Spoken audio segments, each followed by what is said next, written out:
మీ business ఏదైనా మీ ఊర్లో promotion చేయాలంటే అది సుమన్ టీవీతోనే సాధ్యం. ఇప్పుడే సంప్రదించండి.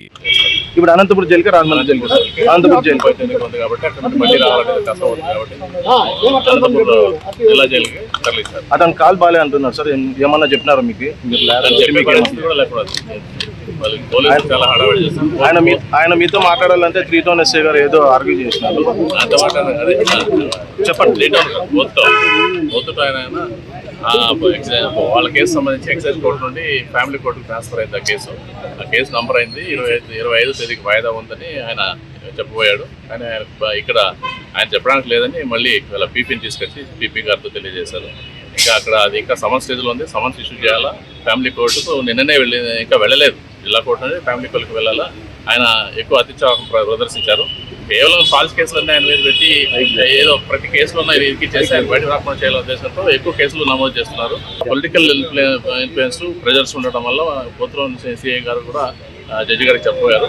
జడ్జి గారు మీకు సంబంధించి ఇక్కడ గారు మీరు గారు చెప్పాల్సింది సంబంధిత పీపీ గారికి తెలియజేయండి అని చెప్పారు. ఆ పీపీ గారు వచ్చి చెప్పారు 25th ఉంది, మళ్ళీ అక్కడి నుంచి తీసుకోవడం కష్టం అవుతుంది. కానీ అక్కడ ఇంకా సమన్స్ ఇష్యూ కాలేదు.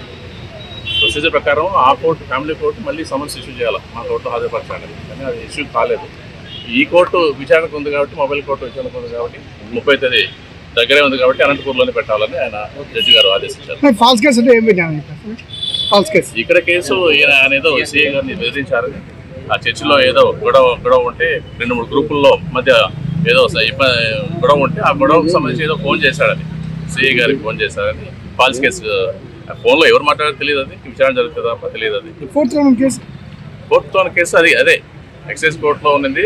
అది ఫ్యామిలీ కోర్టుకు జిల్లా కోర్టుకు పంపించారు. అక్కడ నుండి ఫ్యామిలీ కోర్టు ట్రాన్స్ఫర్ అయ్యారు. ఇప్పుడు మీ క్లయింట్ మీతో మాట్లాడాలని చెప్పని అనుకున్నారు కదా సార్, అప్పుడు వాళ్ళు మాట్లాడి ఫోన్ చేసినారని అతను అంటారు. ఏం లేదు, మాట్లాడినారు. అదేం లేదు.